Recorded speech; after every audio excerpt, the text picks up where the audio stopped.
Yo, yo, testing, testing. Just checking if this volume is up. So give me a sec.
All right, so my volume is up. Hope everybody's doing good. This is my first stream of February. I'm not gonna lie, I'm not consistent. I said I was gonna start streaming, and that plan has changed. So I didn't stream like that in January. However, I was still playing Master Duel on my phone. And sorry about that. I gotta say the intro too. This is Selric, and I am playing Master Duel. So I didn't really stream as much because I was trying to work more, and I was very busy with work in January, and I had some other stuff happen too. So I couldn't just be stationary playing Master Duel on my laptop. And also, it was fairly slow on my laptop, and when I noticed I was playing, I was lagging a lot, and I was losing games due to time because of that. Because the deck that I'm using, I had to really think a lot and decide what I was going to do because I'm using trap cards. So I'll get into my deck profile in a bit, and you will probably understand what I mean. But I did make it to Diamond, and I can honestly say I got there fairly easy this time, and I didn't even realize it. I showed my friend a couple of games that I saved, and he told me that you can make it to Diamond. I was Plat 2 yesterday, and I played some games yesterday. I won all 4 of them. Got the Plat 1 last night, and then I literally played this morning. Played 4 games in a row, won all 4 of them, and I just got the Diamond. However, I didn't realize I did the same thing from Plat 3 to 2. I played 4 games, won all 4 of them. Well, actually, I played 1 game, won. Then I played another game and lost. Then I played 1 game, and after that, I just never lost. So I basically won 12 games in a row from Plat 3 to Diamond. Wait, no. Plat 3 to 2, I won 4. Then Plat 2 to 1, I won 4. Then Plat 1 to Diamond, yeah. So I won 12 games in a row. And I'll just show y'all real quick. Some of the games are still available to watch, which I'll let y'all watch some of them. And then you'll probably be able to see how laggy my laptop is. So these are the 4 I just played. And these are the 4, 1, 2, 3, 4 I played last night. And I played these 4 on Monday, I believe. Yeah, the 17th was Monday. And I won all 4 of those. Oh, no. So I lied. I won 3. So I won 11 games straight. Wait, 1, 2, 3, 4, 5, 6, 7, 8, 9, 10, 11. Yes, I won 11 games straight, which got me to Diamond. Oh, some of them are still available. Uh, that one's not.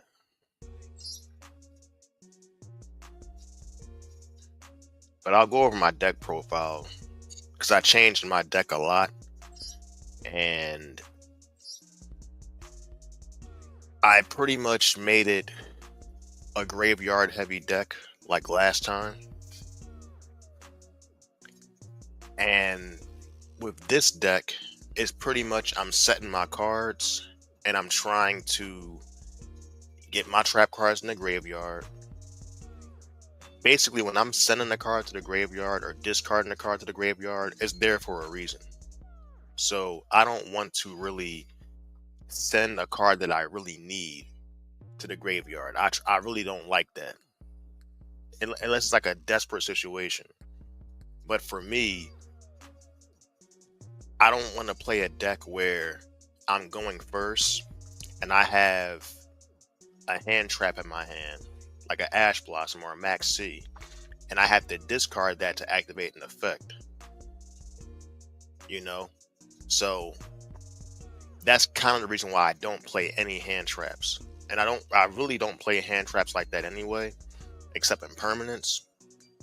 But any monster hand traps I really don't play. Unless you can count the furniture cards as hand traps.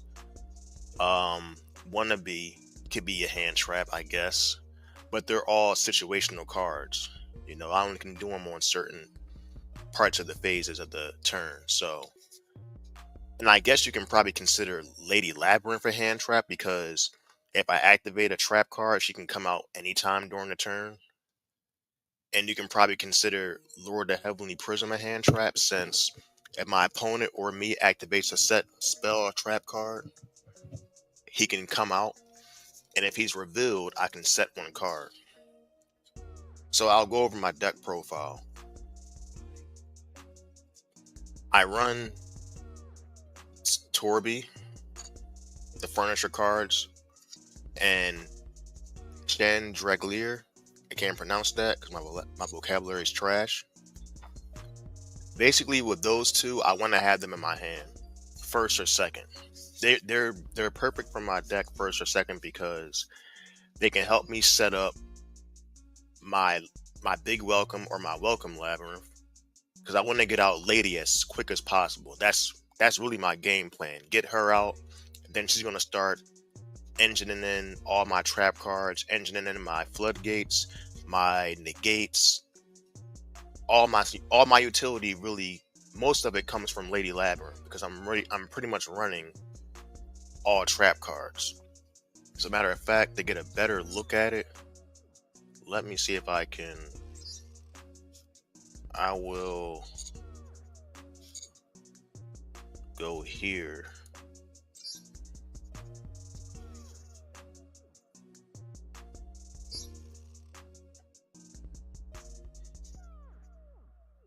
So you can see more of it. Okay. So here's the furniture cards. Pretty much any card I'm discarding, any trap card I discard, I'm going to be able to use again because I'm running all normal traps and I have transaction rollback, so it doesn't really matter. I can use it again in a later part of the game. And also, I run a lot of cards that will remove a monster from the field. So my furniture cards will come back. I really like the Chandelier better because I'd rather have him in my hand than on the field. But Torby's good because I can always link him off with Chaos Angel, or I can link him off with one of my Paleozoics. So that's why he's good. My other card is Wannabe. I was always on the fence of this card.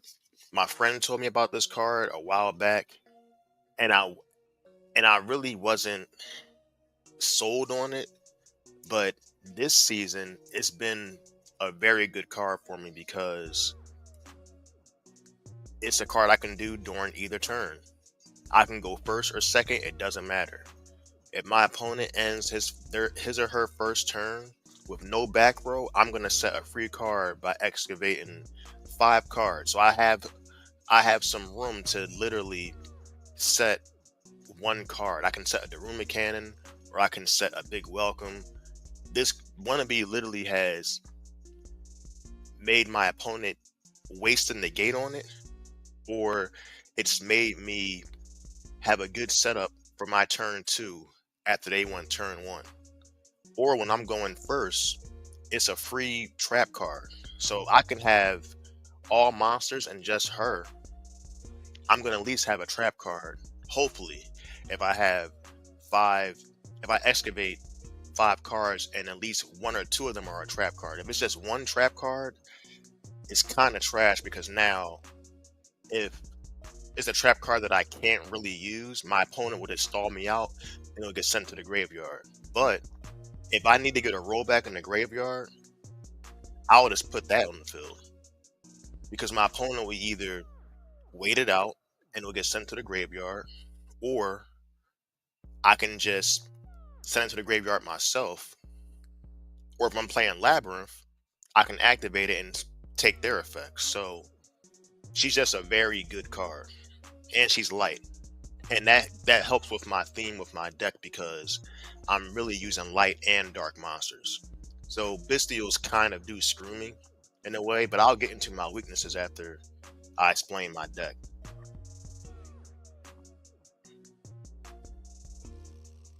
I run both the shufflers. These two literally are very good disruption. Most people don't summon them. They don't normal summon them. I think I might be the only person that normal summons them.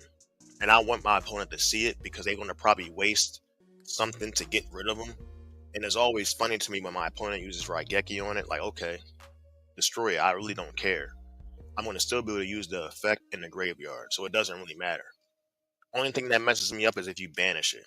Then I'm pretty much screwed. But if I have one of my Paleozoics, I'm going to get it right back. So they're the only 2 Earth monsters I have in my deck, I believe. So they're just good to disrupt my opponent. And if my opponent is playing transaction rollback, I'm going to stop it by using one of my shuffles, just like they do to me. So they're just a really good card.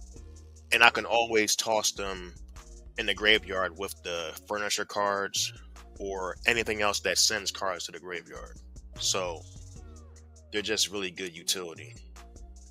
Mana Dragon Zernatron is probably one of the most sleeper cards in the meta right now, in my opinion, because everyone's running Harpy's Feather Duster, everyone's running Cyclone, or what's that, Cosmic Cyclone. Everyone's gonna. One thing people do is that when they see me set 4 and pass or 3 and pass or whatever, they're so thirsty to destroy my back row. So when they destroy my back row, even if they banish it, it doesn't matter. They're gonna let me get a free card back. And I played games where people actually banish that, and because they actually read it, and I think I played against one person who was really reading my cards carefully. I did lose that game, but he really just banished that card.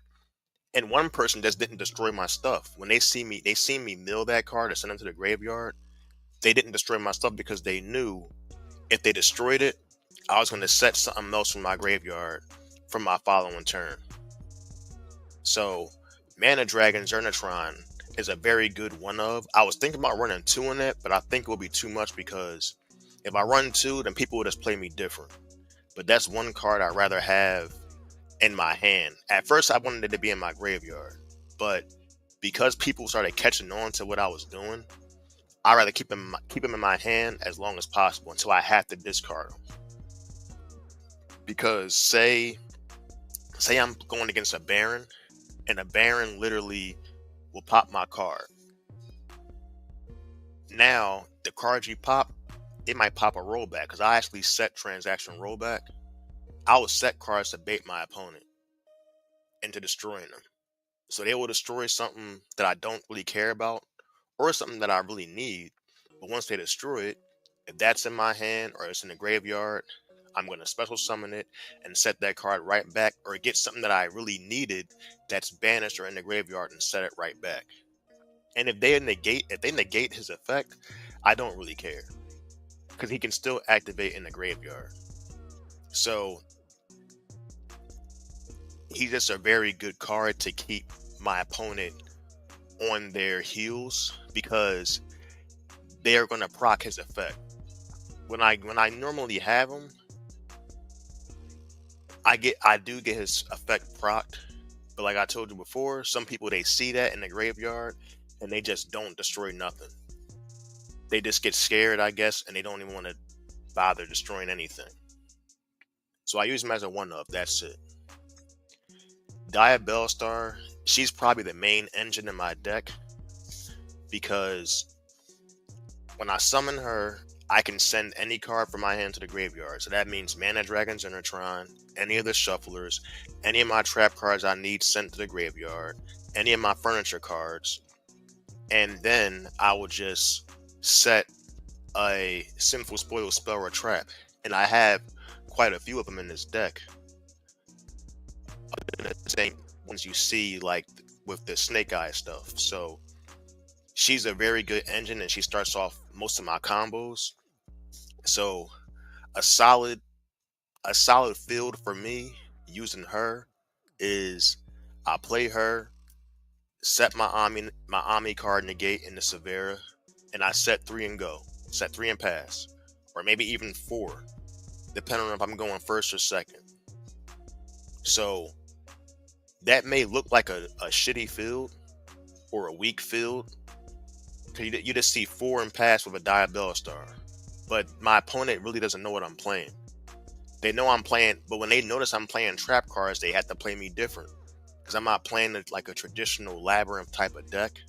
And I've seen people run Diabellstar in Labyrinth, but I still haven't seen nobody play like how mine is. I've watched videos, I've watched streams, and I haven't seen anybody doing what I was doing. But maybe they are. I'm not trying to say I'm original or nothing like that. I'm just saying I haven't seen people play it like how I play it. Because I'm really just using her to her event. I'm using like the full potential of her. Just like a Snake Eyes player. And she literally can change the game for me, you know? Because she literally gives me an Ami negate. An Ami card negate. So that's why I like using her. And I run 3 of them. So to give me a better chance of drawing her first turn. Now I run Diabell's original Sin Keeper. She's another good card because she's pretty much an anti-spell fragrance for quick play spells. So your opponent must set spell and traps before activating them. So pretty much, of course, any spell card you play, you can activate it. You can set it and activate it the first turn, except quick play spells. So when you have her on the field, your opponent can't use Super Poly on you first turn. They can't do any type of quick play spells to start their combos. So she's just a hindrance. She's annoying. She's a floodgate. You know, I mean, hey, I'm toxic. It is what it is. That's how the game is. That's how people win the game. In order for you to play Yu-Gi-Oh! And Master Duel, you have to be oppressive to your opponent.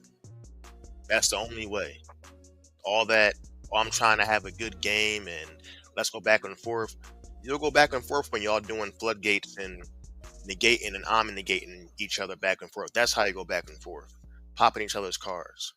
That's how you go back and forth. It ain't gonna be no, I'm gonna attack your monster, you attack my monster like it's 2000, 2002. That time is gone. You have to be as oppressive as possible to win the game. And I had to accept that. And with her, she fits that bill.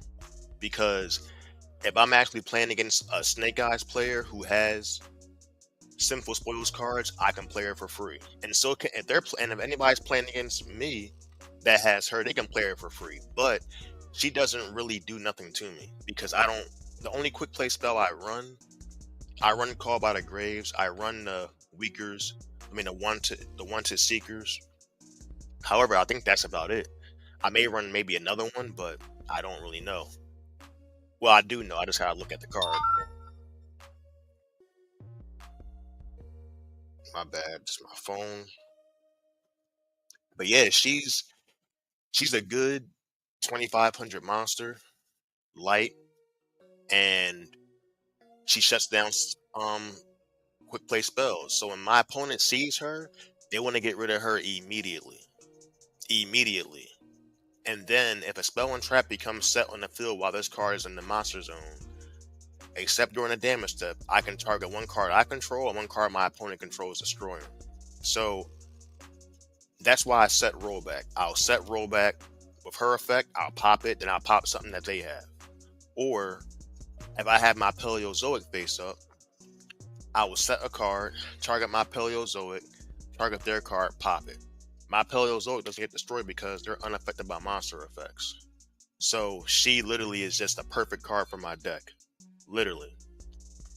And of course, I don't have any way of special summoning her from the graveyard. I was trying to figure that out, but I really don't need it. Because I can always put her back in my deck with the shufflers if I really want to. And she's really only there just to make my opponent suffer. I'm not going to lie. I have her there to make my opponent get scared and make them be like, oh, I got to get rid of this card. I want them to focus on her when I have another threat coming their way. So, and if they don't get rid of her, then she's going to just. It's like having her and Lady on the field is crazy for me. And that combo can be really crazy. I do have to watch it because I don't want to have too many open back row because I want to keep Lady protected. So no one can't destroy her or pop her or target her or nothing. So I still gotta play a certain way, but once I get going with her and Lady, it's a wrap. If I have the right cards and they don't, it's a wrap. I'm gonna keep popping their cards and I'm gonna keep on getting the right card for the right situation.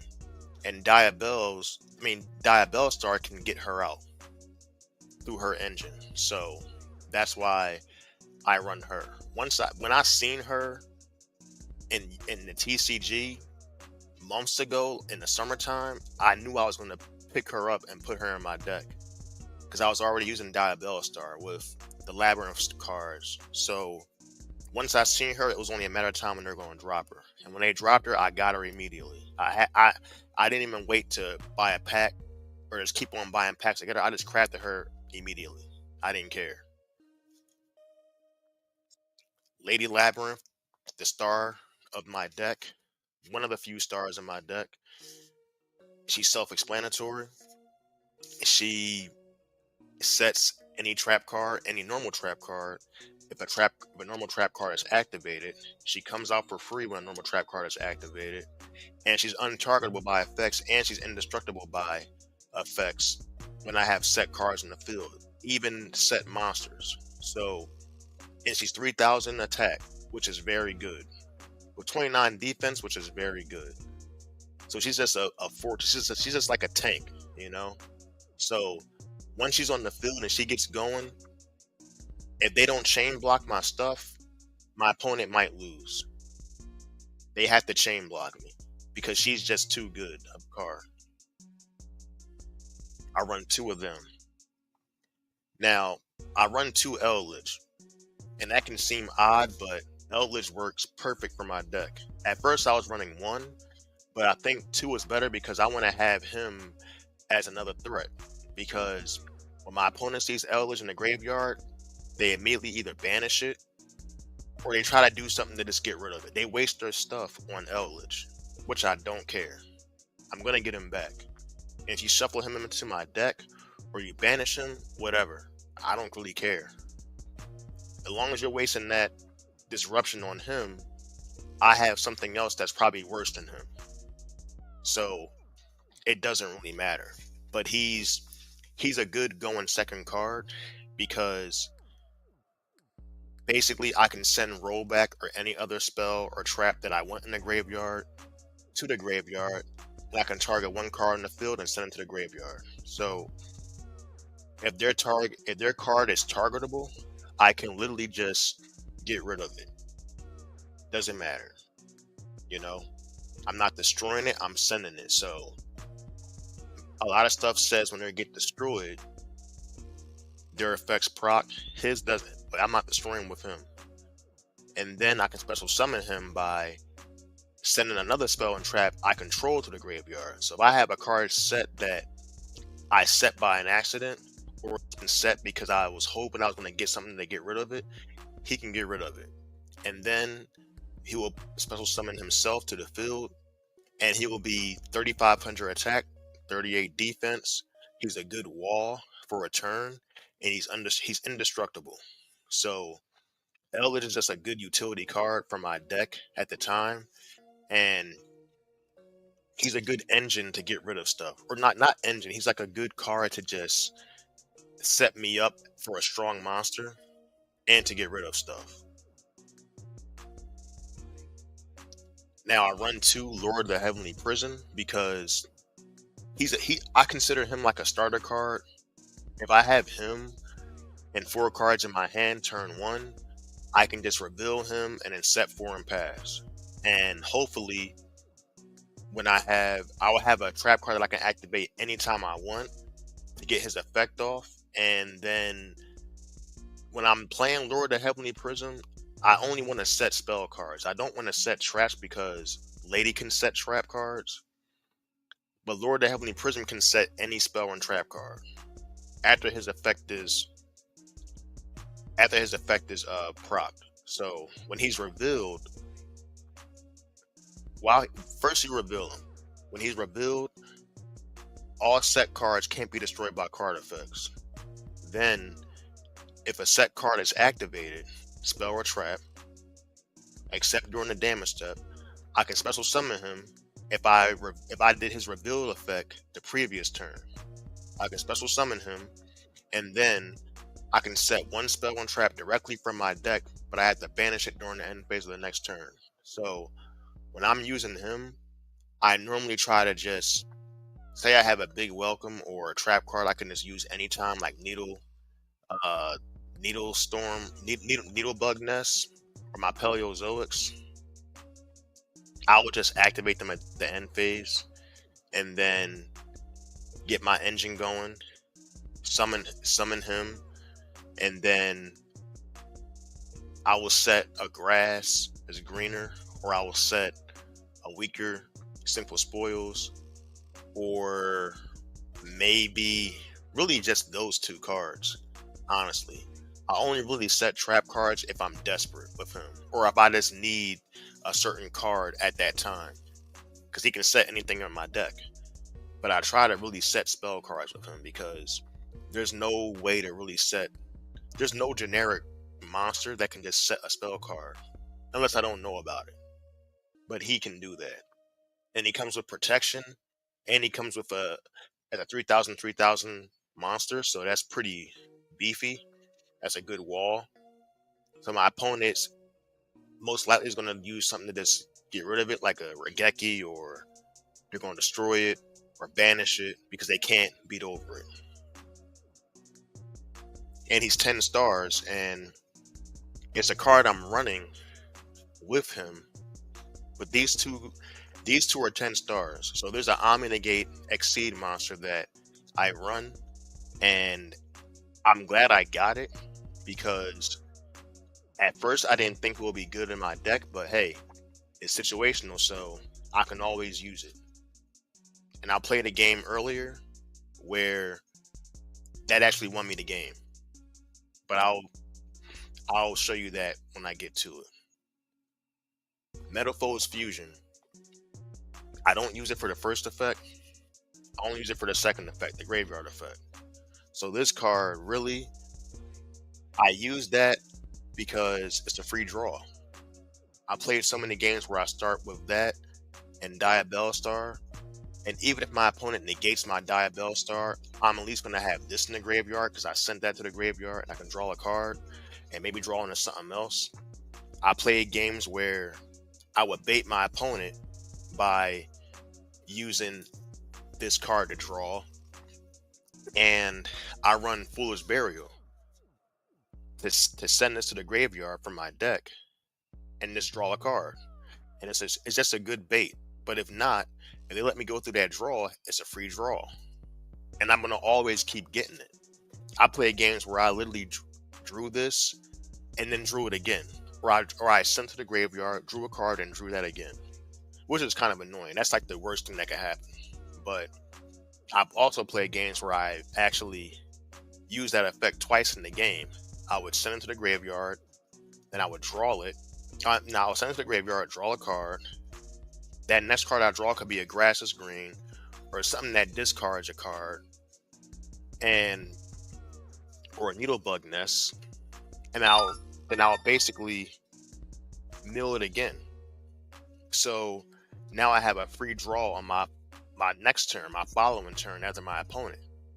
So it's a good card just to have a free draw and to bait your opponent. And because it's royal, that's why I'm using it, honestly. Yeah, actually, Foolish Burial Goods. Like these two as a combo, I can use this to bait my opponent, to make them waste Ash Blossom, make them waste some cards that can just stop me. And when I play those two cards, my opponent really doesn't know what I'm playing. That's the thing. They really just don't know until they start me playing the game. The Grass is Greener. This card is self-explanatory. You send cards from the top of your deck equal to their opponent's. You send cards from the top of your deck equal to the difference between you and your opponent. So I'm running a 60 card pile. If they have 40 or 45 and they go first, and then after their turn they have 35 or 40 or 38, whatever, I'm sending like 20 cards to the graveyard. So if that goes through, I can start popping off. And I'm going to have so much disruption that my opponent's not going to really be able to do anything. Sometimes that's the case. And even if I'm playing against a person who has a 60 card pile, I don't really care. Because I can always just toss this card, and 9 times out of 10, they need to mill their cards more than I do. I don't have to mill my cards because I can keep on searching my stuff out. But they have it just to have it. And they probably have the same effect that I have. They don't really need to use grass, but depending on who you're playing against, some decks really need that grass to go off. So I have Needlebug Nest to compensate for that, and I have cards to search other cards out. So I don't need grass, but when I do it, it's a high win chance for me. Because if I mill a Shuffler or a Rollback or a Black Goat's Laugh or a Lost Wind, anything I mill is pretty much a threat. Anything. Doesn't matter if it's a monster, a spell, or a trap. I can pretty much use it to my advantage. So having the Grass is Green is just a very good utility card for my deck since I'm running a 60 card pile. Trap Tantalizing Tune, another bait card. I normally would use that to bait my opponent's Ash Blossom. I would send any one of my trap cards and I'll draw 2. And I've noticed only time people really negate it is when they see me drop a rollback. When they see me drop a trap card that has a graveyard effect, they negate it. But sometimes they just can't. They don't have the Ash Blossom, or they can't afford to Ash Blossom that because they just don't know what I'm playing. And Trap Tantalizing Tune is good because it's very good because I can also in the same turn banish it and then get a trap card that's banished and put it back into my deck. So when I use Trap Trick, that card I banish, I can put that back in my deck. When I use Big Welcome to return a card to the hand, I can put that back on the top of my deck. Any of my Paleozoics that get banished, I can put them back in my deck. And I only use one of these. I only need one. Having two would be excessive, I think. So I only use one, and every time I draw it, it's normally useful. I can even discard it if I have to, because like I said, if I mill that card, I can put any trap card that's banished back in my deck. So it just has like a lot of utility for my cards. I run two Call by the Graves because people have Ash Blossom and people use DPE, people use Max C, they use all that stuff. Anything that hits the graveyard, Tillerments are still a thing. People are going to find a way to do it, work it. If they're a really good Tillerments player or a big fan of Tillerments, Snake Eyes and Fire King, Fiendsmith. I use Call by the Grave as disruption for the most part, but I still have it as protection from my Big Welcome. So when people use Big Welcome, when I use Big Welcome, I'm going to stop your Ash Blossom.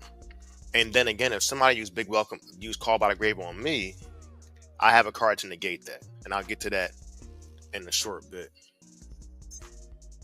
But as you see, I only have 3 quick play spells. So the card I have to negate that, it's going to be coming up soon. It doesn't really affect me as you would think. But one is Seeker of Sinful Spoils, another good engine card for me. I can search out my Diabell Star monster card, and then I can banish it from the graveyard and target one Sinful Spoil spell or trap that is banished or in my graveyard, place it on the bottom of my deck, then draw one card. So it's just an amazing card for my deck. If this card was on 2, it'd be broken. I wish it was on 2, but I understand why it's not on 2. It's too good. It's literally too good. Having 2 of those in your deck will be dumb. It will literally be insane to have 2 of these in your deck. Let alone 3. 2 is too good. So I understand why it's on 1. Because it literally just starts off a whole entire engine with Diabella Star. And she's just utility. All the utility you want and the engine you want is in Diabella Star. And she can fit in any deck. That's why she can fit in my deck. So she's just a really good card. And all you need is just need that to search her out. So when you think about it, when you have one in Seeker of Sinful Spoils, you pretty much have 4 Diabella Stars. Because she can search that if she wants to, and one to Seeker of Sinful Spoils can search her out. So it's like having 4 of them. So if you had 2 or 3 of those Seeker of Sinful Spoils, you have 6 Diabella Stars. Pretty much in Master Duel, which is insane. So you will always have your first turn combo. You will always have it if you have 6 of those. Like the chance of drawing it would be very, very, very, very easy. So this is probably the biggest garnet I have in my deck, because I'm not going to use it for its effect. I only use that for transaction rollback. Because transaction rollback copies the effect, I'm destroying all cards on my opponent's side of the field while that's in the graveyard. I don't have to tribute a wind, water, fire, or earth monster to activate this card. I bypass all that with transaction rollback. So this card pretty much can end the game for some people. It can pretty much just wipe their board and make them start over. And I can get it in the graveyard fairly easy because I have ways of just destroying it, setting it, or milling it. Doesn't really matter. So, and I only need 1, and that's all you need. All you need is one elemental burst, and that's it. Needlebug Nest, send the top 5 cards of your deck to the graveyard. So this is a good compensation to grass. If I don't have it, I'll try to search out a Needlebug's Nest. If I really need like some type of effect to happen, I'll do that. And this can honestly be eaten up by Ash. So that's why still Call by the Grave is a good card. And I use my Metal Fusion to bait Ash because of so I can get stuff like this off. I had three, but now I only have two. Now this is my spell negate, Magic Deflector.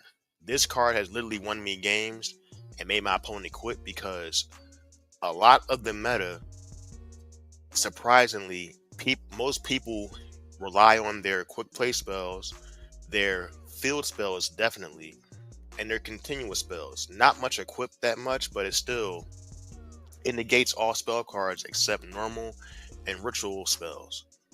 That's it. But it negates any other spell card on the field. So you can even chain that to Call by the Grave if you have it set. So when I have Diabellstar on the field and my opponent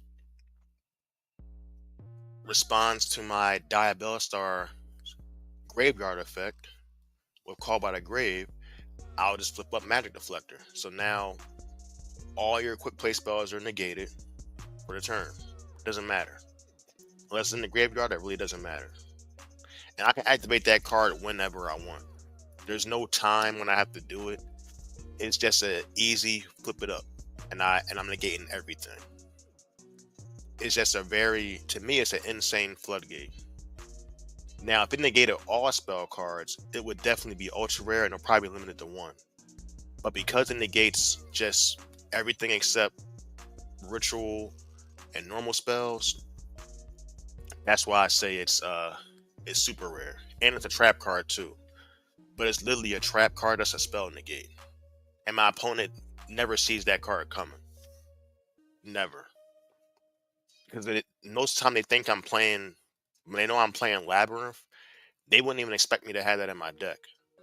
But I've been using this card since the TCG a long time ago. When I saw it for the first time, I knew it was a great card. I thought I was tripping when I was reading that card when I was a kid. Like they really made something like this. And the fact that it's a super rare, I'm not surprised. It couldn't have been a rare. It was too good to be a rare. So, but I knew it wasn't going to be an ultra rare. So super rare is probably perfect for it. It's the perfect fit for how it is. I want to get a royal, but I pretty much have to play around and dismantle cards in order to get that. But I'll probably try to do it later on. Paleozoics, that's self-explanatory. Someone trapped from my deck to the graveyard. I can send anything, any one of my traps to the graveyard. Elemental Burst, Rollback, other trap cards I use. I can send a target for rollback if I want to, like Magic Deflector, if I really need to. So they're pretty good. And they're 2 stars. And they're 2 stars when they come back as normal monsters from the graveyard. So that's why I say they combo with Torby, and I can basically XC summon into the Paleozoic that needs 2 level 2 monsters. So it's just a great card for this deck. And I run 2 of them. I run this one. This can target 1 banished card from my graveyard. Target 1 banished card return to my graveyard. So that card's good because it doesn't matter if the banished card is face down or face up. I'm putting it back in the graveyard. It doesn't really matter at all. That's why at first I was running 3. And I was rotating. I was running 3 of those and 3 of the Morellos. A Morello. And now I only run 2 because I only really need 2. If I really need 3, I can put it in, but how my deck runs now, I only really need 2. Dimensional Barrier, another oppressive card. You combo that with Magic Deflector, my opponent's probably done for the turn, honestly. They probably are done. I declare 1 monster card name, and this compensates for Magic Deflector not being able to negate ritual cards, because Remember, I can negate all spell cards with Mana Deflector except normal and ritual. So when I have D barrier, no more ritual at all. So now you can't ritual summon, you can't do none of your ritual stuff along with all your other spell cards if it comes down to it. And they pretty much work well with each other because sometimes I don't even have to activate D barrier because I can just use Magic Deflector, and Magic Deflector stops their continuous spell that makes them exceed summon or fusion summon. So, or their quick play spell. I did say that. It stops that. But I still have to watch it with D barrier because it can stop me from doing the summons too. So I have to literally play it right. I can't just be doing it like, oh, it doesn't really matter. Or just doing it like really recklessly, you know? I have to actually play this card at the right time. Because normally it shuts my opponent down. All that Dragoon stuff, if my opponent tries to negate any of my effects while I have that face down, and they have a Dragoon, I'm going to stop their Dragoon for the turn with that card. Or any other annoying extra deck monster like Baron or something. If they try to use their Baron negate, I can stop it. The only thing I can't stop is Link monsters. That's about it. So, but I may have to put an answer for that, but I don't know yet. I have a card in mind, but I don't know if that card will really work. I'll have to test it out. Lost Wind, another sleeper card that really no one uses, and it doesn't really affect me as much, so I don't care if my opponent has it or not. So I can target one face-up special summon monster in the field, negate his effects. Also, its original attack is half. And just so people know, I'm negating your effects permanently. So when I negate your effects, they're done. Your attack will be half permanently. So you have to get it off the field to reset it. Not face down to reset it. But if not, you're negated permanently. It's a permanent monster negate. And then, which some people do, if a monster is special summoned from my opponent's extra deck while this card's in the graveyard, I can set this card. I can do all that in the same turn. So if my opponent tries to start their combo off and they link summon a monster or whatever, Exceed, Fusion, whatever, and I activate Lost Wind, I can negate that effect. Then if they tribute it off or they link it off and try to link into something else, it will come right back and it will set itself for the following turn. Now, if I had Temple of the Kings, I could activate it, but I don't. And I was thinking about putting Temple of the Kings in my deck as a one-of, just to have, but I don't know how I would fit it in there. And I don't want too many spell cards, so having that good, I believe I have 7 or 6, that's fine, actually. Yeah, I have 1, 2, 3, 4, 5, 6. Yeah, I have 6 spell cards, so that's totally fine. But I have 2 Lost Winds. I was going to have Titan Cider in, but Titan Cider is just, the reason why I don't like Titan Cider as much, even though it's a super rare, with Titan Cider, the card doesn't come back the same turn it was sent to the graveyard. Lost Wind does, but it's banished. But with Titan Cider, it doesn't come back, but you can't get rid of it. You have to banish Titan Cider yourself, or your opponent has to do it themselves, because every time they keep link summoning or exceed summoning whatever from the extra deck, Titan Cider will come, Lost Wind will come back, and Titan Cider will come back on that turn that it wasn't sent to the graveyard. So that's why I see why Titan Cider is like a super rare because of that, but I always thought Lost Wind was better, in my opinion. And I run 2 because just in case I need to get it out with the next card I'm about to show, which is Trap Trick. Trap Trick can pretty much get any trap card I use and set it. That's a 2 of or a 3 of. So it makes anything that's a 2 of, a 3 of, and anything a 3 of, a 4 of, for the most part. Because even though you're banishing it, you're setting that card immediately. And it's activatable. And if it's a 3 of, you still have one in your deck to use. So that's why it's just a very good card. And I run 3 of those. I was running 2, but 3 to me is, I think is a priority at this point. Now, Chain Hole, I just added this card maybe once I got the Plat 2. No, I think I added it once I got the Plat 3. At first, I had Impermanence in my deck, and I had Gravedigger's Trap Hole.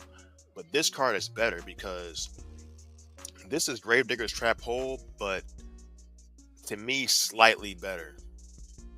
Because it says when your opponent activates a monster effect in response to a card or effect activation, negate that opponent's effect, then your opponent can banish one card from their hand or deck with the same original name as that negated card. So that means that if I use Big Welcome or Needlebug Nest or any card that an Ash Blossom can react to, or a Max C, or a Ghost Bell, or anything, if they do that, or a Baron, even a Baron, it can negate even a Baron or even a Dragoon. Chain Hole will negate that monster effect, and then if they have any other cards of that name from their deck, they have to banish that card. So when my opponent uses Ash Blossom, they don't have to actually. They can. But if they don't banish it, I can banish one random card from their hand. And this card made me realize how much people really use their hand traps, and they kind of need them because they put them in their deck, so they need that hand trap. So they rather lose a card from their hand than to lose their only other hand trap. Because if I negate and banish Ash Blossom, now they have to banish another copy from it. Or they can ban. I gotta stop saying they have to. They can banish a copy from it. However, if they don't, well, you got 2 cards in your hand and 1 card in your hand, or 5 cards in your hand. I'm gonna banish one random card. So now you're gonna lose something else. So when I put that in my deck, that kind of changed my back row. It gave me more protection and more annoyance, which I want. I want to be annoying. I want to be as annoying as possible in Yu-Gi-Oh. That's how you win. And yeah, it's just a really good card. I have 2. I was thinking about this having it as a good 1 of, but I'm gonna keep it as 2. I got the diamond with it, so I'm gonna keep it as 2. Vivid Tail is another good card. Target one card I control, return to the hand. So if this card's in my graveyard, I can target one face-up card I control, set this card, but banish it when it leaves the field. And if I do, return that face-up card to the hand. And I cannot activate cards or the effects of cards with the same name that card had once it's returned to the hand. And I can only use one Vivid Tail effect per turn, and only once that turn. So Vivid Tail is good because either way you have, if you set it first, you have 3 uses of it. If you mill it first into the graveyard, you have 2 uses of it.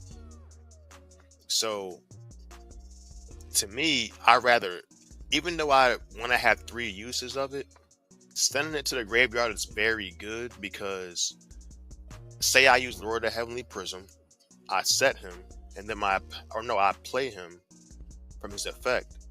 If I have Vivid Tail, I can bring him back to my hand and set Vivid Tail, and now I have Lord of the Heavenly Prism for my turn, my following turn. Or if my opponent tries to use Harpy's Feather Duster on me, and I have Vivid Tail set, if I want to keep a card, I'll just activate Vivid Tail and return one of my set cards to my hand. Or when I return a monster to the hand, like the Prism, or anything else, Vivitel will proc my furniture cards in the graveyard. So the furniture cards, as you know, they get special summoned or put back into your hand when a card leaves the field by your normal trap effect. So that card, that's why Vivitel is just an amazing card for the strategy that I'm doing. So that's why I use it. And I want to get it royal, but it's because I want to have like all my winners, I want to have royal. But that's going to be tough.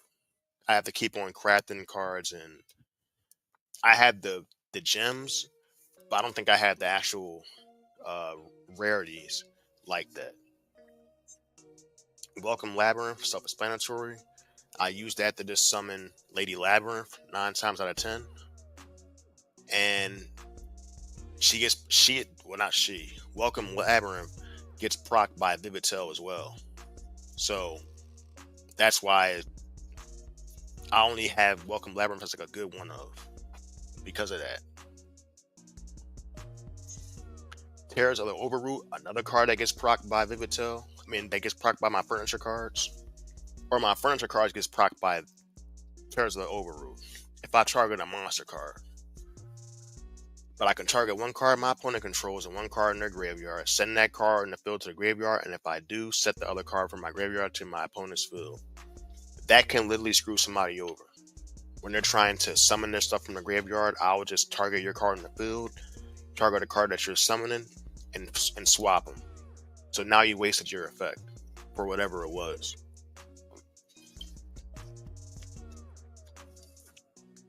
But I only have it as a good one of. I think I only need one. I thought about running two, but I played games where sometimes my opponent just doesn't have nothing in the graveyard that I want them to have on the field. So I didn't even use it. And I only do stuff like that when I know I can win the following turn. If I know we're having a grinding game, I don't want to give them back polymerization or give them back impermanence or give them back call by the grave. But the minute my opponent uses a hand trap like Ash Blossom or Max C, I will, or the Mooch Armors, I will literally just take away their Little Knight or their whatever they have and set Max C. Because I still don't want to give them a tuner monster and Ash Blossom. So I'd rather set Max C or Droll, any hand trap they use as a monster, I'd rather set them. If they're not tuner. If they're tuner, then I will set them too, but I gotta destroy it. If it's not, then cool.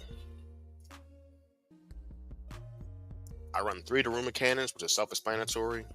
This bypasses all unaffected monsters and all linked monsters, and I can send them all face-up monsters to the graveyard, but only if I have a monster myself, and they have a monster that can be flipped face down. So I run 3 of those because why not? It's probably the best trap card in the game, or at least in the top, best normal trap card in the game, at least top 3 or top 5.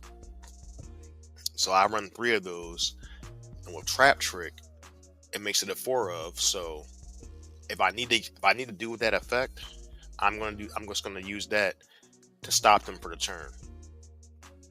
It's still such an amazing card. I use 3 big welcomes. They're self-explanatory. I special summon a Labyrinth monster from my hand, deck, or graveyard. Then return one monster I control to the hand. And I can banish it if I can and target one Fiend monster, or if I control level 8 higher Fiend monster, I can target one card my opponent controls instead, return that card to the hand. So Big Welcome is just a really good engine card, and it has I was about to say crowd control like I'm playing League of Legends. It has disruption. So I can always get it back with the Paleozoic, so I don't care if I banish it or not.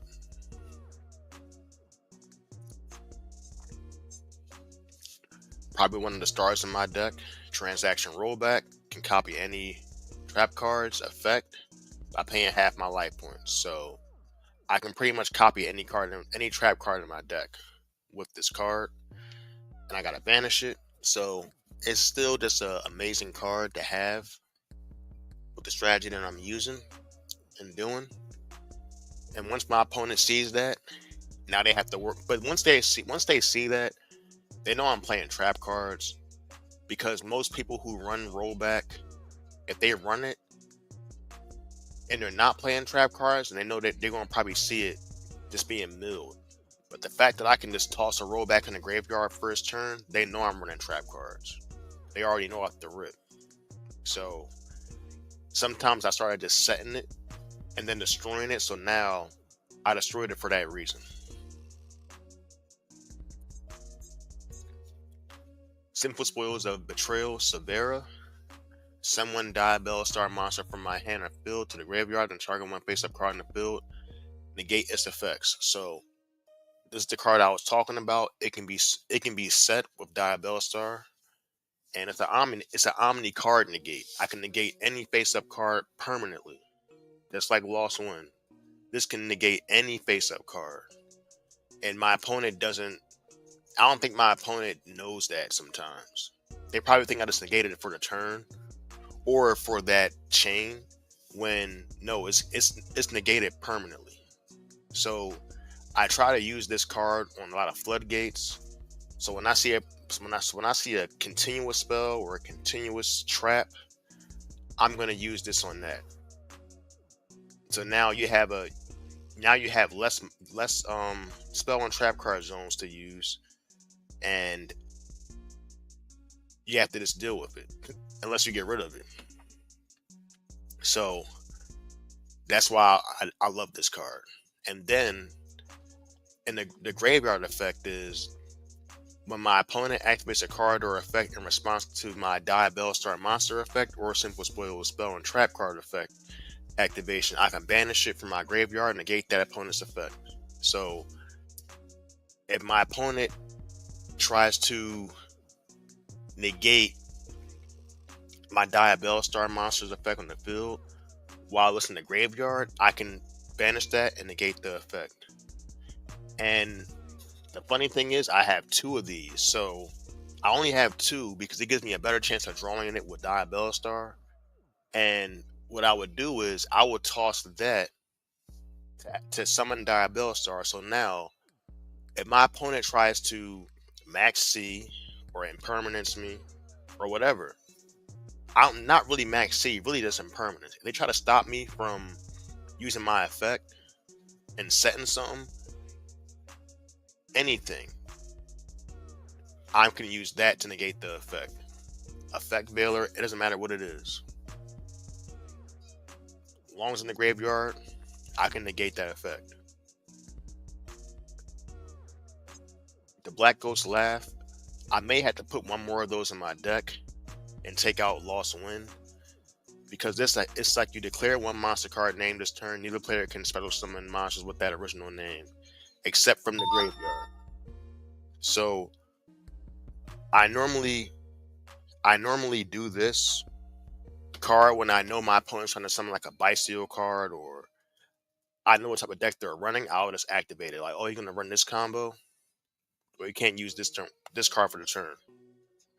Or when I see my opponent about to summon Little Knight, or I see them building up their field to summon the Goddess, I'll just activate it. Because you can kind of tell when people are gonna play based on how they keep on link summoning, and they keep on adding monsters to get a certain number on the field for them to summon some big monster. So if I have it on the field set, I'll use it then. The graveyard effect is pretty good because it stops you from using your monster effect, but you have to activate it beforehand. You can't really chain it to a monster that's effect is already activated. Well, not can't really, you just can't. If they have a quick effect, don't even do it. But if they're summoned, and once they're summoned, I have priority. If that comes up and I see no quick effect, I can use it. It's like with the Bystials. When the Bystials come out, they reveal themselves. They gotta banish a card to reveal themselves. So in that window, I can use it so they can't even be summoned. So now they banish a card for no reason, and they can't summon it for the turn. That's why the Black Ghost Laugh is just a really good card. I was running two, but I may put two back. I may put one more back in and take out one Lost Win, because Lost Wind is a good card. I don't think I need two of them. I don't think I do. But I go back and forth with it because Lost Wind still sets itself. And I can use Lost Wind. I can use multiple Lost Winds in the same turn. You only can use one Black Ghost Laugh effect per turn, only once that turn. So it's just a good. That's why to me it's like a good one-up card. But if you could use each effect for a turn, it'll be broken. Or if it didn't have the stipulation that just the once per turn that card can be used, then it'll probably be broken. Now I use Simple Spells of Subdual because that's my trap card to summon Diabells. And really, I only use that card to add her to my hand. I don't really summon Diabells with her because I can't use her effect. Her effect will still work. Her Floodgate effect will still be there, but I can't use her effect during the main phase. So that's why I just wait till my following turn. The banish effect says I can banish this card from my graveyard, target one face down card I control, return it to my hand, and then I can set one spell and trap from my hand. So what I do, if I use the Rumor Cannon on my Paleozoics that got summoned from the graveyard, I'll just flip them face down. Now they're just a regular monster with no effect of being banished once they leave the field.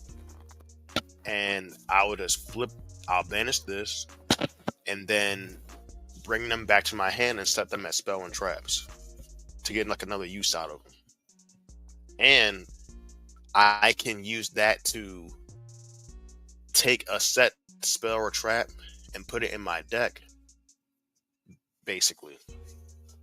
Or not my deck, my hand. And I can choose if I want to set it or not. So that's why Subdual is just like a good utility card for spell and trap cards, in my personal opinion. I run Simple Spells of Slumber because I just want to target one face-up special summon monster in the field and chain it to defense position. So it's kind of like Book of Moon, but just for special summon monsters. And I can set it again if I control a level 5 or higher illusion monster while this card is in the graveyard. So that can proc the effect with Diabells if I really want to, but I'd rather have that extra disruption while having Diabells or anything else on the field. Azamina Determination.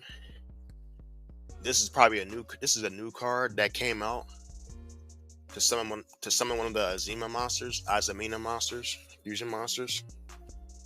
And basically you will you shuffle one Simple Spell card. Simple Spell's card from your graveyard of banishment into the deck. Then special summon the revealed monster that I revealed. And most of them are 6-star monsters. And it says you gotta for each card is 4 levels, rounding down. So I can just literally I can just shuffle my Wanted Seeker back into my deck with that card, and then summon my Omni Negate, which I'll get to soon. And what do you know is next? This is the Azamina Omni Negate that I use, and it can be summoned with the Azamina of Determination. Pretty much, it just negate your opponent's activate or card or effect. When your opponent activates a card effect, I can just negate it by tributing itself. So it's pretty much just a good Omni Negate. I run this just to run it, just so my opponent can lose 500 attack and defense if I really need them to lose that.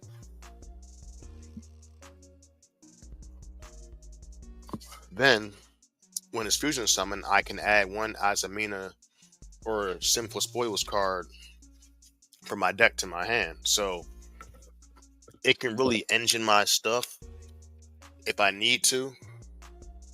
But most of the time I really don't need to do that effect. So that's why I don't really play that one. I just always play the Omni Negate one. And this is the other one where you can. I never played this one yet, but when an Azamina card or effect is activated, I can target up to 2 cards in the field, destroy them, which is very good. Because if I use my Ami negate Severa, now I'm going to negate your effect, and I can target up to 2 cards in the field and destroy them. So if you're trying to just build your field up and I negate your field, negate 1 card, I'm going to pop 2 more cards with this in the field.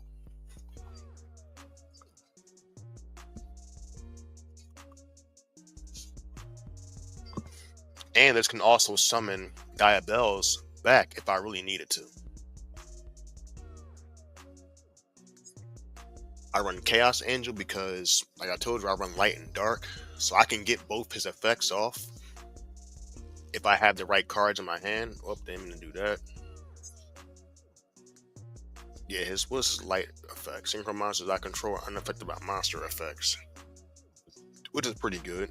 And dark monsters I control cannot be destroyed by battle. Well, since my thing is acting up, these are both the Paleozoics. Opubina is probably, I think, it's not the best one of them that I'm using, but it's still good. The fact that I can use a trap card, a Paleozoic trap card from my hand, is insane. And I'll show a game where I did that. And they're unaffected by monster effects. And it can search a spell, or it can search a trap card and place it in my hand. So I can search the one I need and just play it. And it combos with Lady, where I can just set a normal trap card because I just activated one. This one I think is just the best one, period. It takes longer to get out, but it can destroy a card every turn.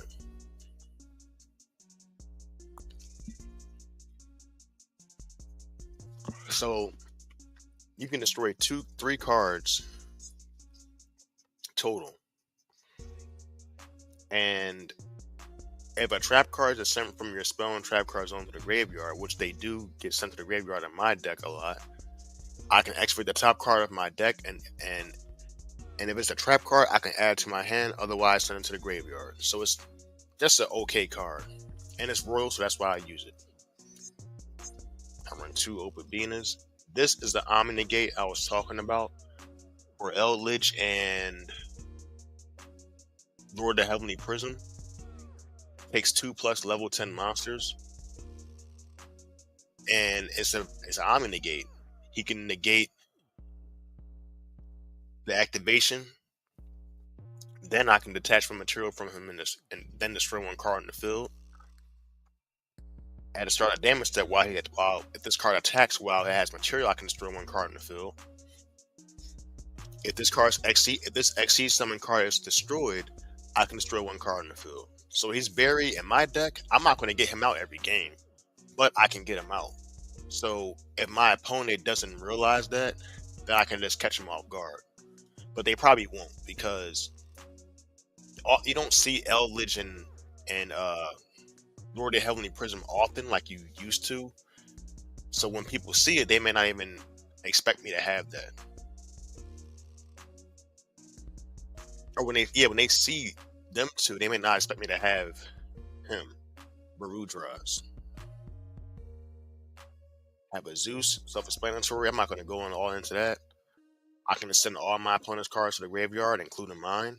So, but if I had Paleozoics, they're not being sent to the graveyard because they're unaffected by monster effects. Diabellstar will come back if it needs to. So Zeus is actually a good card in my deck, but I barely get him out.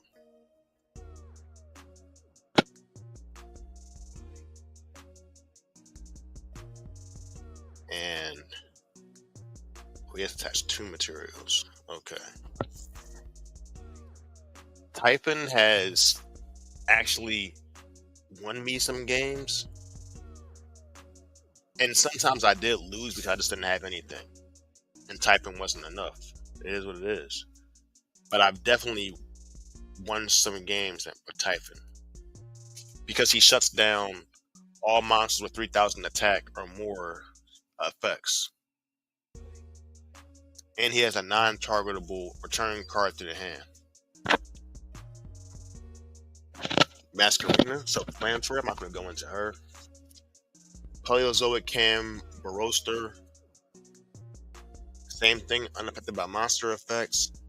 I can target one set card and spell on trap card zone, send it to the graveyard, and if I do, I can set one Paleozoic crap directly from my deck. So, and if, while it's in the graveyard, a set cards I control will be destroyed by a card effect. I can banish this card from my field or graveyard. Instead, I run Little Knight, self-explanatory. Blacklisted Soldier, he's self-explanatory, but still, I have the level 7 and higher monsters, so he can get all his effects off without being untargetable. And I do have my Underworld Goddess just to have one. I may take her out, but I just put her in there just to scare my opponent, honestly. Because I played against a cast tier person. They were banishing everything but the cards that I actually needed. I didn't all the stuff that they banished. It didn't really matter. They just kept banishing like the generic things that they think that I really need when I didn't. I don't need Little Knight. Chaos Angel was definitely a good card, but I've won games without him. And Zeus is a very good card, but I've won games without him. So my opponent will just banish generic stuff that they think everybody has. But when they see my extra deck, they probably don't realize what I'm playing, and they probably will think I'm playing one of the pot cards that just banishes your top cards of your deck, extra deck to draw a couple cards, draw 2. So that's why it's good to just have like a deck that people can't really read you with, and I try to make it that way. Not saying I know everything, but I'm just saying it's fun that way too. So I'll show you a couple games. Hopefully my thing doesn't lag.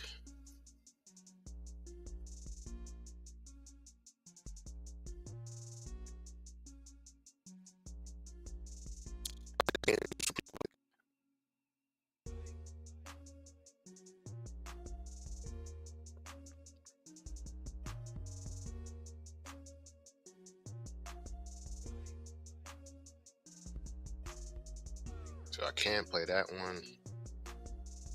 Wait, I remember this game was pretty. What did they have? Oh yeah, I remember that guy.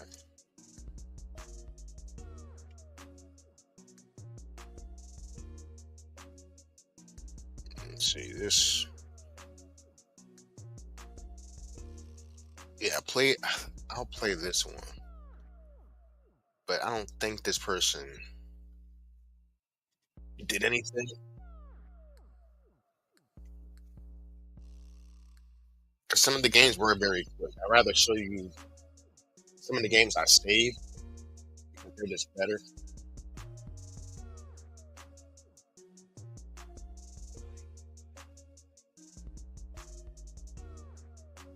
And as you see, my game is actually acting up again, I think. It's going pretty slow.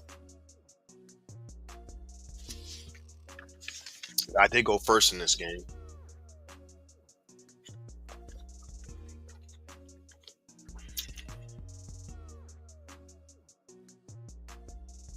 Now see, the fact that he used Max C, he doesn't know what I'm playing. He probably thinks I'm playing Trap Trick for the most part.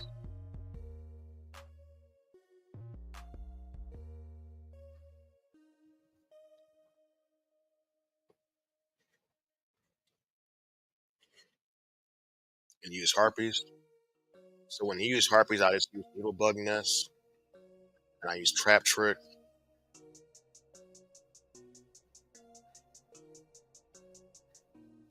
And when people do that, I always just set rollback because I mean that's all I can really do.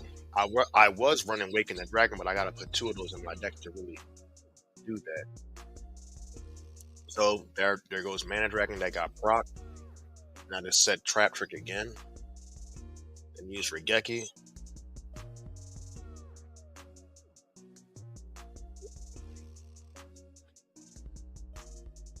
Yeah, this guy was just using what's the name? He was using Sky Striker. So Magic Deflector just stops them completely.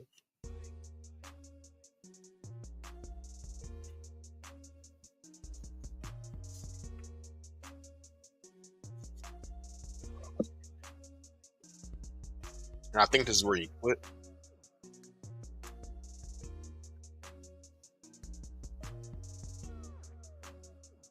Yeah, he just quit. Yep.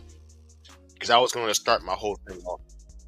I was going to probably just get a big welcome in the graveyard and then attack again by sending my other big welcome back to my hand and playing another one. I mean, no, by sending my lady back to my hand and playing another one. And then I could have just spammed Magic Deflector, honestly. So I think that's why the guy quit.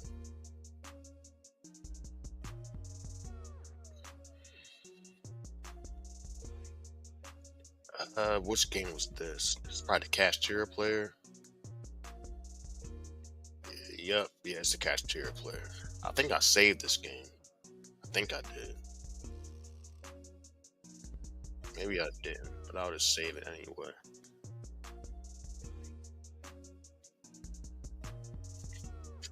And I think I went first against this person too,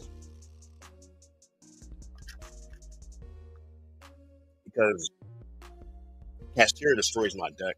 Honestly, if they have any banishment and they're going first, I'll probably lose.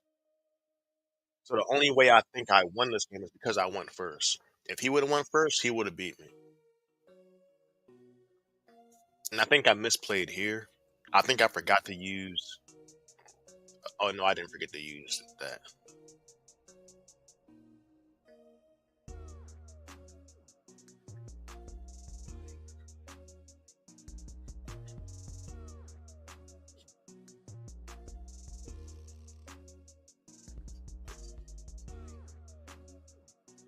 So with that, only thing I milled was, yeah, I didn't mill anything good.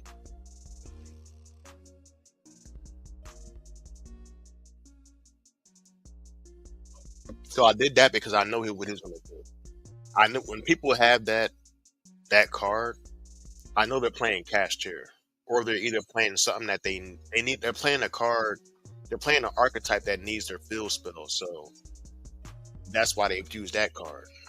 And the fact that he set two and pass, I was correct with that in my head. So it wasn't a bad room mechanic, even though I put down one monster.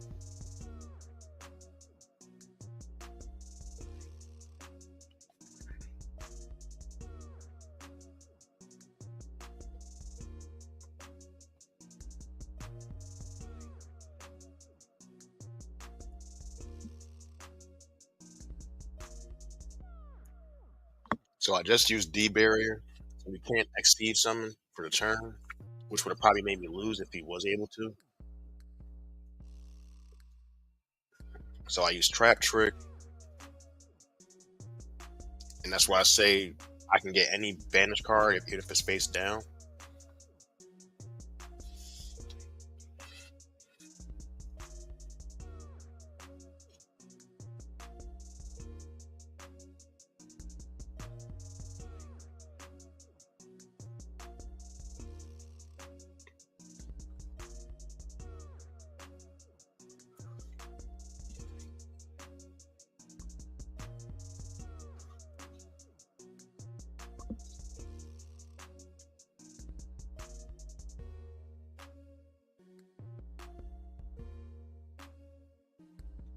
Now, as you see, I had to put Mana Dragon in the graveyard. Then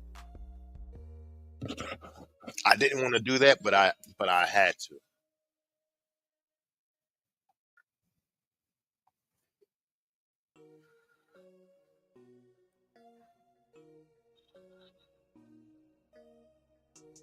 But this game was looking pretty grim. But I had Lady on the field, so I was okay.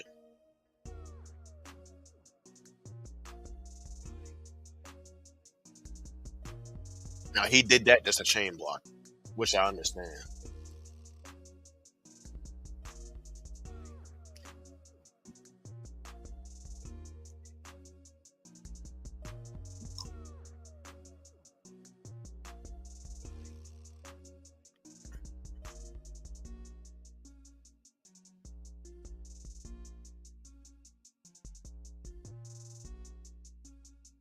And now I was able to set a card.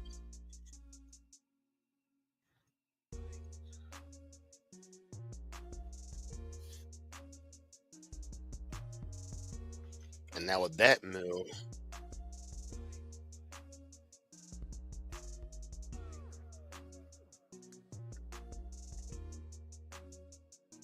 this is where I misplayed because I should have never did that. I should have just waited for him to actually exceed and then use my big welcome effect. And he had that call out of grave. He had that since last turn, so he was saving it for the most part.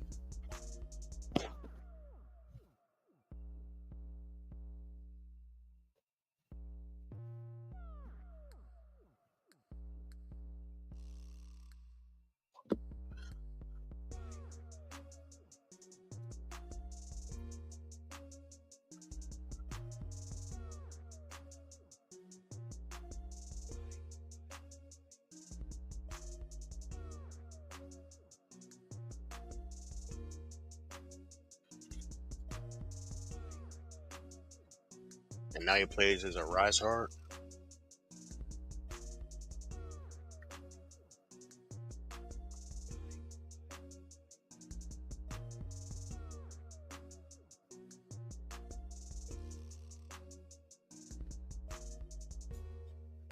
And as you see, Mana Dragon gets proc because of that.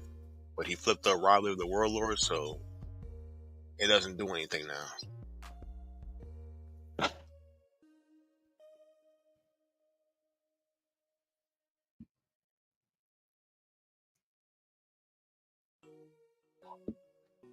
And I had a second big welcome in my graveyard.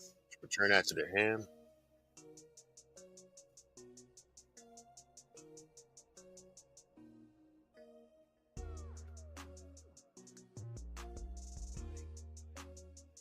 So now I'm just trying to build up my field and get stuff I need to get.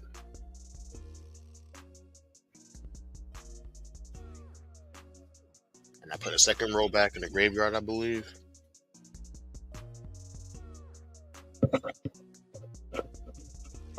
And I just looked their entire field.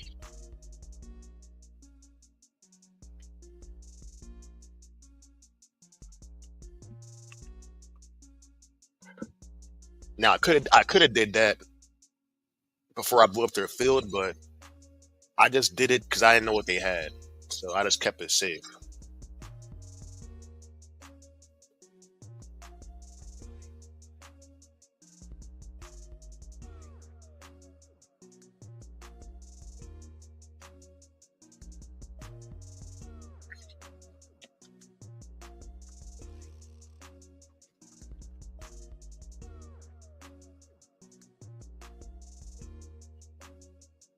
And now I'm getting my arm in the gate.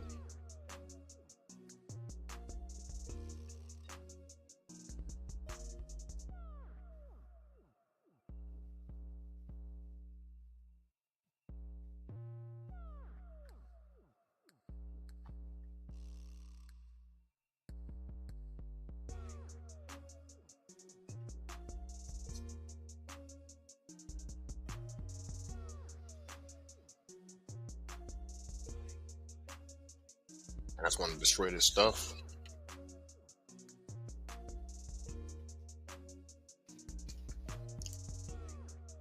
And now my game's kind of laggy.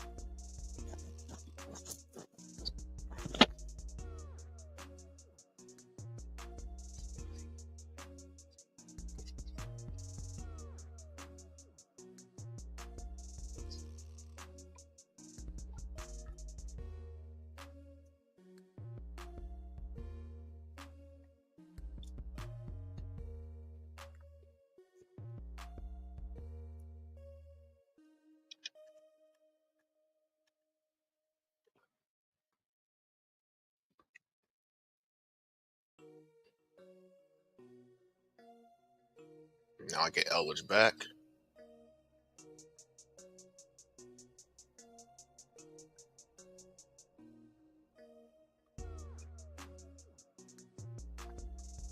And that's why I use Elwich. I have two because I want to have him more frequently. Because having one Eldridge wasn't really I would get it rarely, but having two, just having that strong monster and just having ways to get stuff in the graveyard really helps. And is it like he's a good going second card, you know. Uh, I may not play all these games because some of these games are pretty short. I'll just play some games that I know that were pretty crazy. I think this one was pretty wild. Yeah, this Brandon game was pretty crazy. I'll play that one, and some of these were fairly just short games. Like they just quit, you know. So it wasn't really a back and forth like that one was. But yeah, I'll play this Brandon game. This one.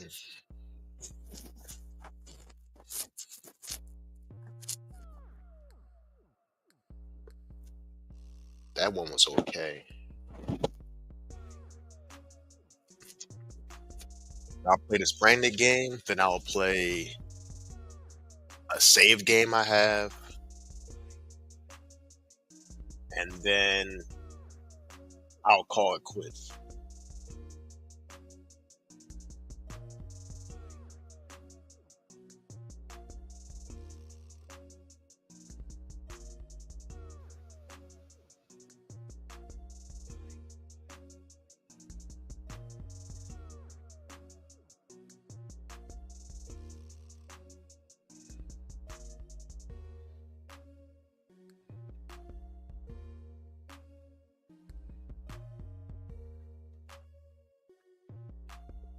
Now in this game, I guess this guy bricked, so he didn't have anything.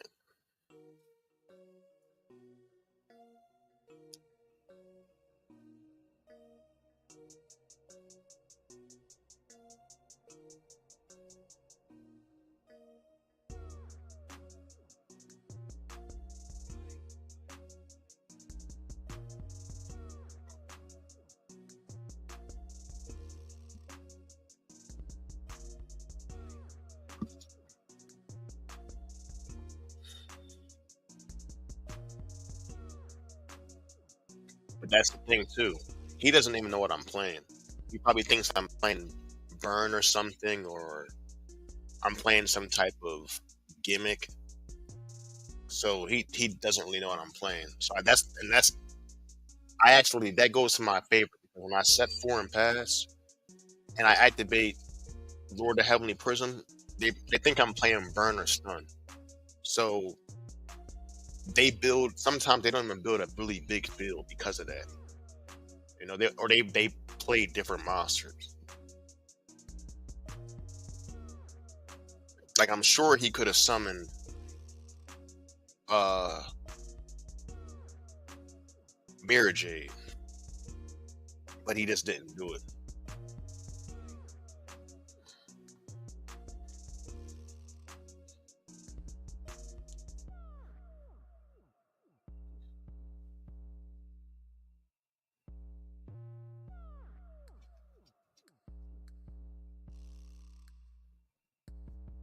But he's just trying to chain block me.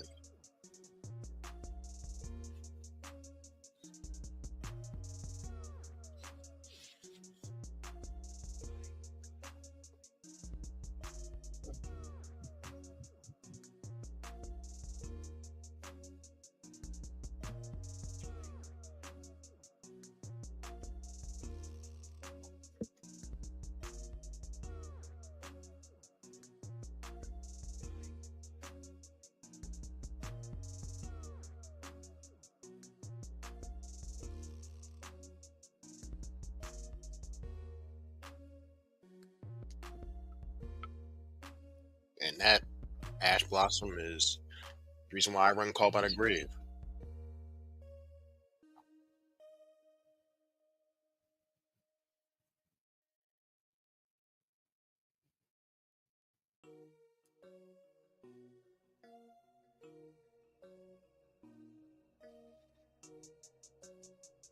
And after this, I realized I should have kept that fusion monster alive, just so what happened next wouldn't happen.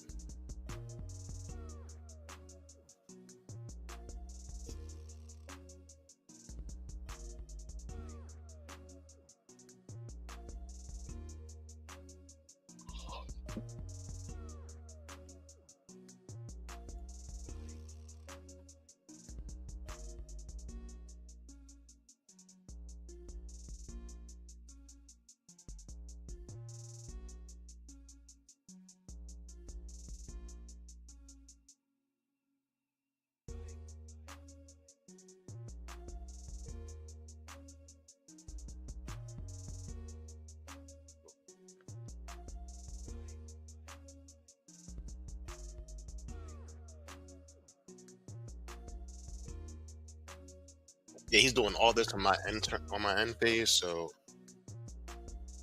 he's pretty much just setting up his field in a way where he's trying to. But think like that's what he's doing. He's just literally chain blocking my lady every time. He does not want me to get no trap card, and that's how you really stop Lady Laver.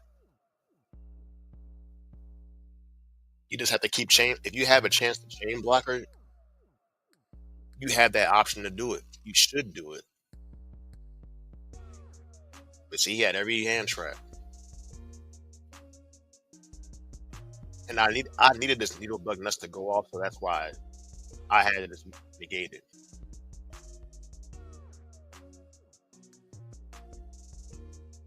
Just so I have something in the graveyard.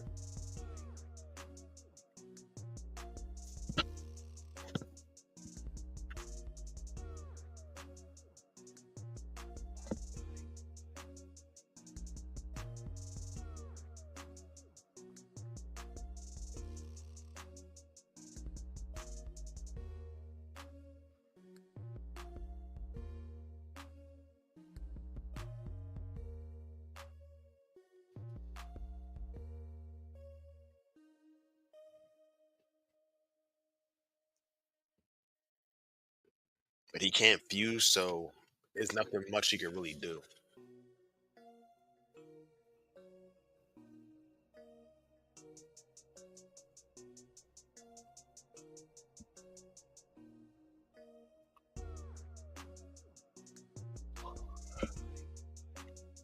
And that was probably the perfect thing I could actually draw.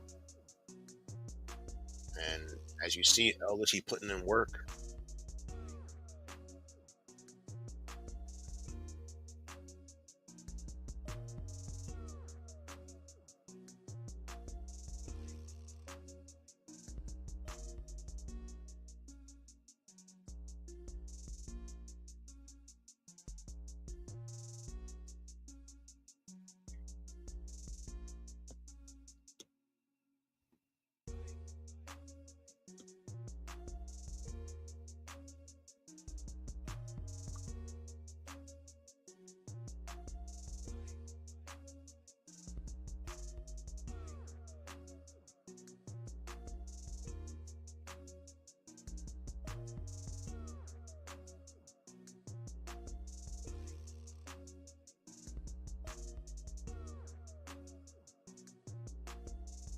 And he's the Omnigate that I was talking about, that I showed earlier.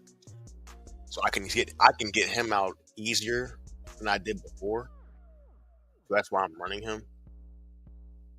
And this game, I just link those off and I'll summon a little knight and that's it.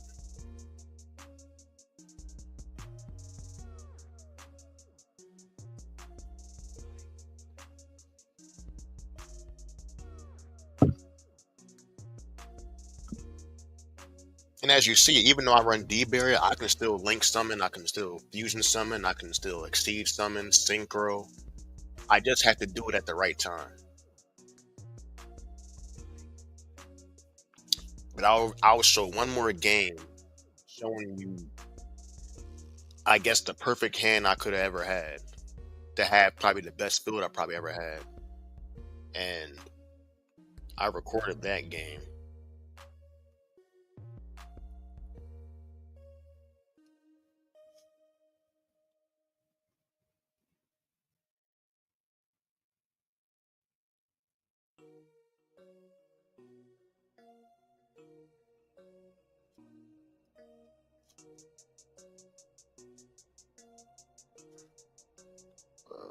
Is this it?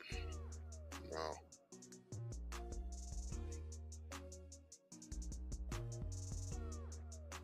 that's not it. Oh yeah, it's this game. I went against this hero deck.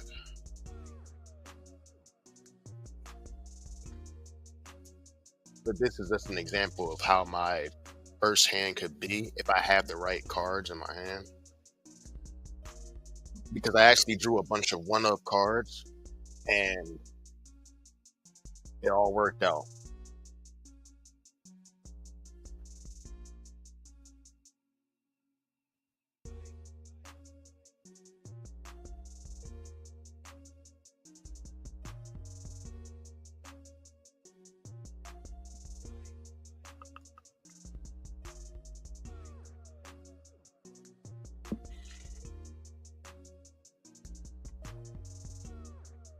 So I used that to send Severa, just in case my opponent tried to Ash Blossom my stuff, or Ash Blossom my Wonder Seeker.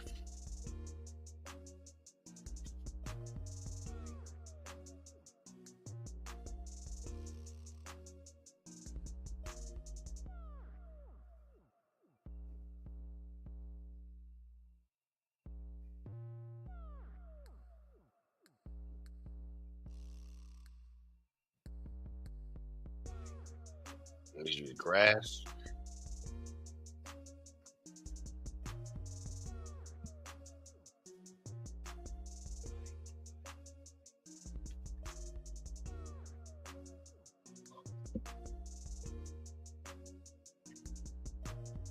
I don't even think heroes run hand traps. Maybe they don't.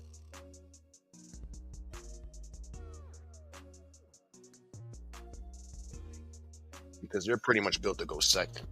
Or maybe he just didn't have any of them. I don't know. I did wonder about this game.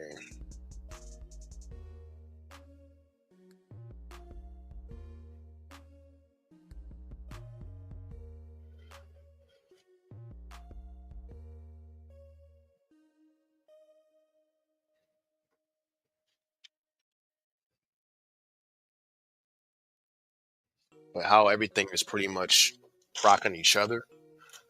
That's how ideally I want this deck to be.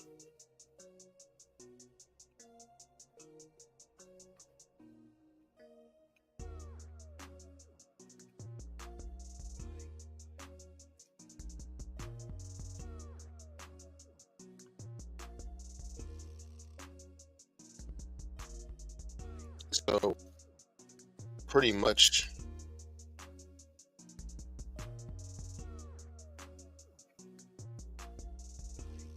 I had two Omni negates, or Omni card negate and an Omni effect card effect negate in my Silvera, and I could summon the Omni negate in my Azamina card. I had Magic Deflector down, so I could stop all spell cards except normal and ritual. I had rollback in the graveyard with a elemental burst and a Daruma cannon. I had Lost Wind, which could set itself, but that's not disruption. I had a Shuffler, and I had a big welcome, just return a card to their hand. So I pretty much had six forms a way of like stopping me or stopping my opponent. And I never had that. I don't think I've had that since I played this game, honestly. Especially with just using traps and spells, mostly, and how this deck is designed, how I made it.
One thing I think I should have done was set. If I would have just set the D barrier, I probably would have ended the game quicker. I think because he can't really do anything at this point. But I wanted to have that I'm in the gate card just in case.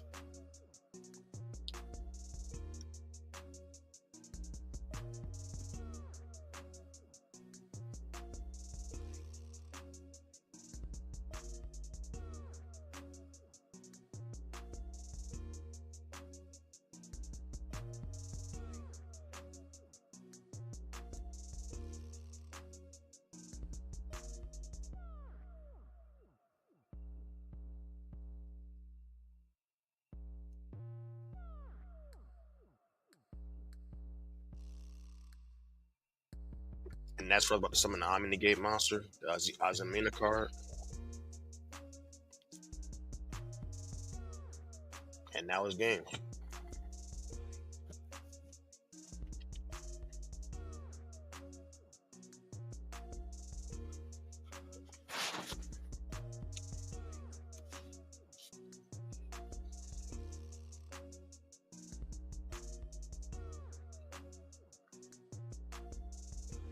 So even though this deck is fun, it has a lot of weaknesses in my opinion. If my opponent banishes my stuff or use that link card to return cards to my hand, Firewall Dragon, I'm done. I'm really done. Even if people have untargetable stuff, because most of my stuff target, I'm probably gonna lose that game. So I know the strength and weaknesses of my deck, and they have a lot of weaknesses than I really think or I thought about. But I, it depends how people play against me because people still don't know what I be using when I'm playing this. So it does go off of my opponent's knowledge of the game, just like anything else, and how their cards will react to my stuff. But honestly, that's all I have for today, and I'll probably be back on maybe, but if not, y'all take care, and I'll see y'all in the next one. Peace.